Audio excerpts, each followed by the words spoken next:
Get acquainted. Edward Theodore Gein. American serial killer, necrophile, and body snatcher. He is called one of the most famous maniacs in the history of the United States, operating in the middle of the 20th century. Edward Gein, nicknamed the Plainfield Butcher, stands out from the vast number of his colleagues in quotation marks. Not by the number of people he killed, but by the shocking details of his hobbies. The maniac lived in a small town where everyone knows each other. His farm was located on the outskirts. He was unsociable and never received guests, which allowed him to turn his home into a real house of horrors. Gein had masks hung on the walls as trophies, which the maniac made from the faces of dead women. The lampshades in his rooms were made of human organs. And the maniac sewed himself a jacket, a vest, and a suit made of human skin, in which he danced at the full moon, in the backyard of his house.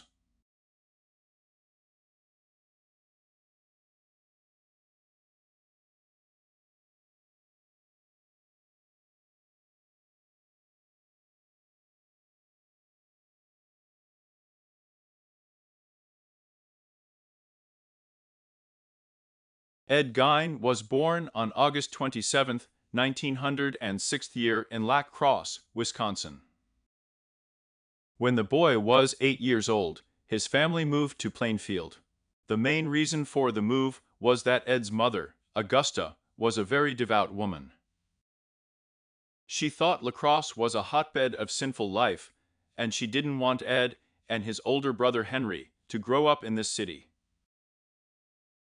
It is not surprising that a remote small Plainfield, whose population was no more than 1,000 people, was chosen for the move. But even despite the isolation of this town, the Gein family did not live in it. Instead, they bought a house on a farm, about 5 kilometers from Plainfield. Edo and his brother very rarely left the farm. We can say that they lived in alienation from the outside world. Ed's mother stopped any attempts by her son to make friends, each time coming up with new reasons why Ed should not communicate with this or that school acquaintance. The boy's relationship with his father George was also not ideal. George was an alcoholic and often used physical force on his sons. Augusta despised her husband, but did not terminate her marriage with him because of her religious beliefs. When Ed was 12 years old, his mother forced him to drop out of school. Now the boy spent all his time on the farm, in the company of his older brother, mother, and father, which made Ed's life even more lonely and unbearable. As the years passed, Gein grew up and became a man. In April of 1940, when Ed was 34, his father, who had pneumonia, died at the age of 66 from cardiac arrest.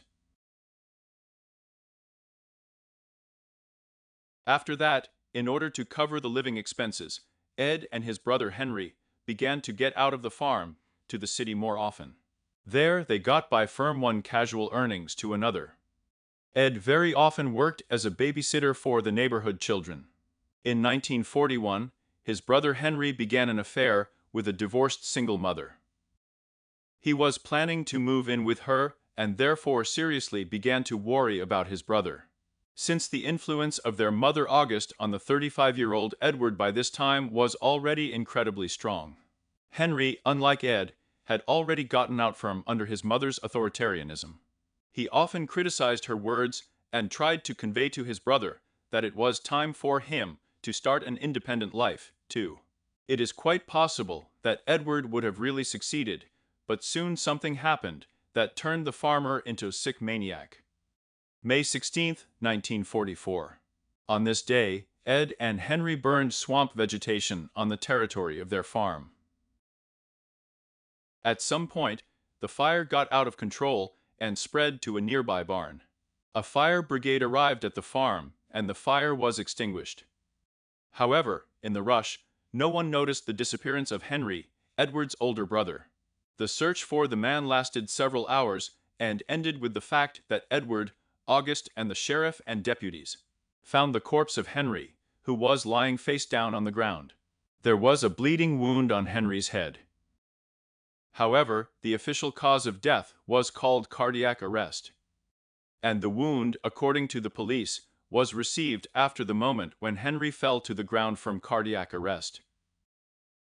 August suffered the loss of her eldest son very hard.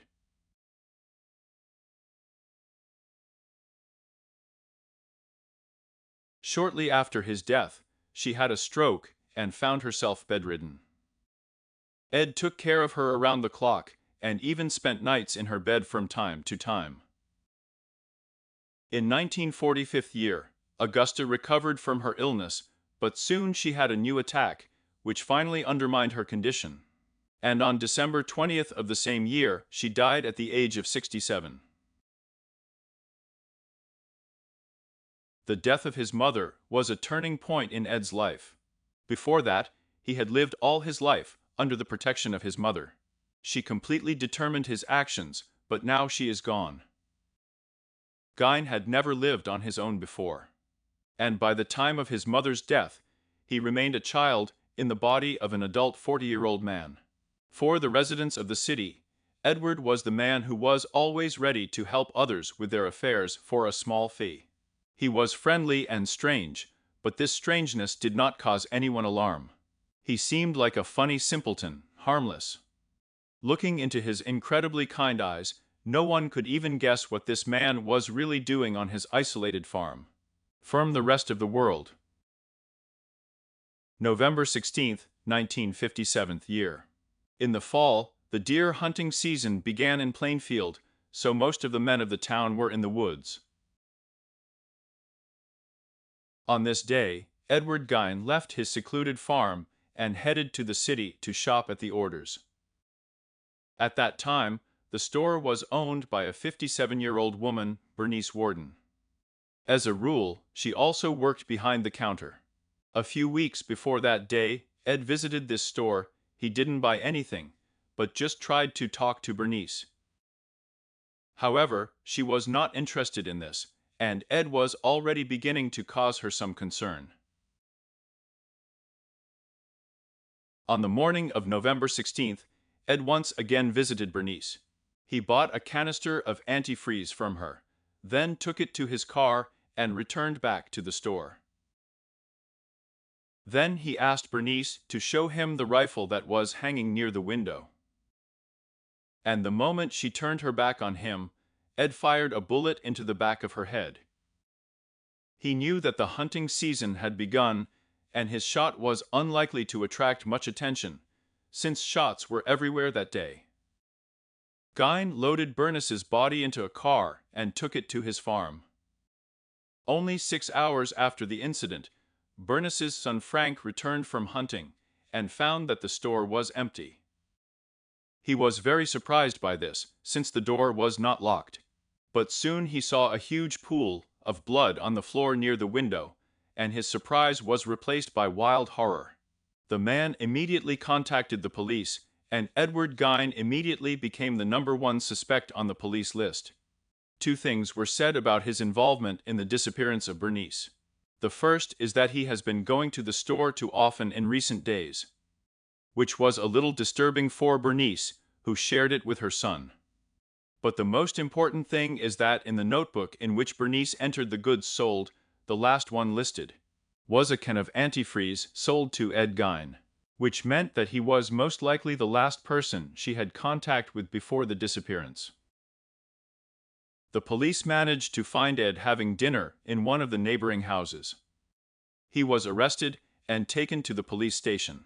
At the same time, a second group of police officers went to the Geins farm in search of Bernice. The house was closed, so the police decided to inspect the unlocked buildings located on the farm. One of these was the so-called summer kitchen. There was no electricity on the farm, so there was absolute darkness inside the building. The only source of light was the flashlights in the hands of the police. While examining the building, the police noticed something that seemed to them at first a butchered deer carcass, suspended from the ceiling by its legs.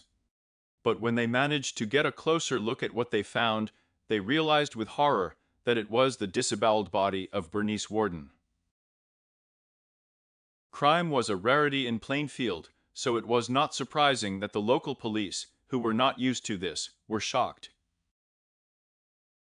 However, this was only the beginning. Breaking down the door of the house, the police found that the house was full of various kinds of garbage. Only Ed's mother Augusta's room was cleaned. But the mountains of garbage, it was the most harmless thing that was in the house. In it, masks made of human skin were hung on the walls.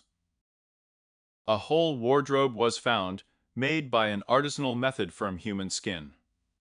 2 pairs of pants, a vest, a suit, a belt made of female nipples, a soup plate made of a skull, as well as a chair made of human skin. In the house, there was almost any object used by a person in everyday life, made of human remains.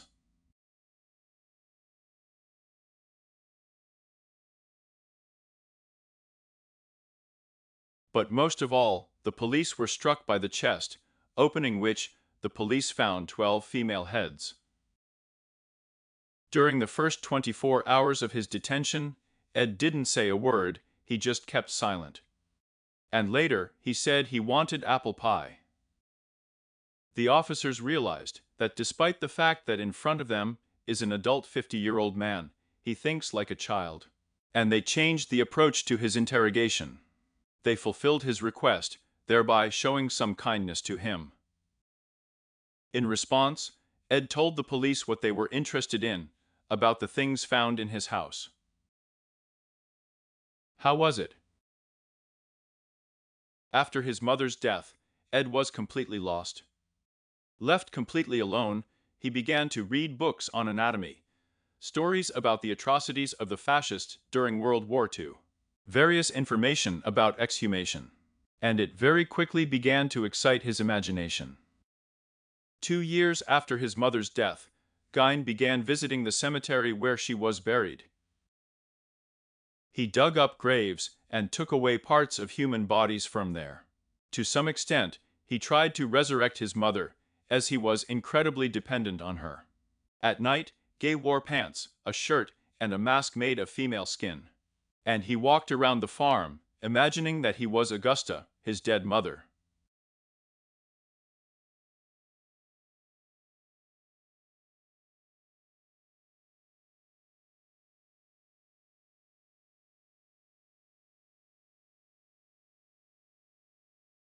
The police checked the graves that Edward had mentioned, and it really turned out that the coffins in them were broken. But there is still one mystery left in his story. 12 female heads were found in the house. 2 of them belonged to Gein's identified victims. He dug up 9 in the cemetery. The identity of the remaining 12th woman has never been established. Literally in a matter of days after Gein's arrest, Little Plainfield became a single center of the United States. However, this was not the glory that the residents of the city wanted. Edward Gein was charged with the murders, but he did not go to prison because he was declared insane and was sent for compulsory treatment to a hospital for mentally ill criminals. The maniac spent 11 years there. And in 1968, the doctors decided that Gein had become normal enough to stand trial again. However, the court again found Gein insane. As a result, the 77-year-old maniac spent the rest of his life in the hospital, where he died on July 26, 1984 of cardiac arrest caused by cancer on July 28, 1984. Gein was buried in the cemetery in Plainfield next to the grave of his mother, father, and older brother, whose death remained a mystery.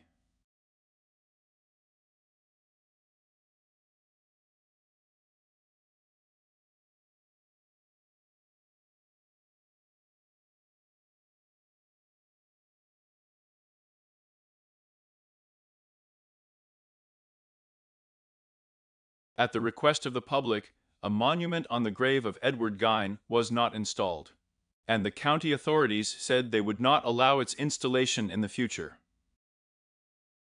The Gein's property was put up for auction. But the locals didn't want Gein's house to turn into a kind of museum of his life. This could attract a lot of people with manic tendencies to their city, who wanted to personally see the house of such a famous psychopath. Therefore, a couple of days before the auction, Edward Gein's house mysteriously burned down. The only thing left is the car that Ed drove on the day Bernice Wharton was killed. 14 people competed for this lot, and the car was sold for a lot of money at that time, $760. The new owner put this car on display at the fair. More than 2,000 people paid 25 cents to see it on the first 2 days of the show. It is interesting to note that during his lifetime, the maniac Edward Gein was awarded fame. His prototype became the image of many movie heroes. For the first time, the image of the Plainfield Butcher was used in the famous film Psycho, released in 1960. Then there were many more films, both famous and not so famous. In the 2007 year, an attempt was made to create something true about the life of America's most shocking maniac. In the film Ed Gein, the Butcher from Plainfield. But no one managed to surpass the plots of the Psycho, The Silence of the Lambs, and the Texas Chainsaw Massacre. That's it for me. Thank you for watching, and see you soon.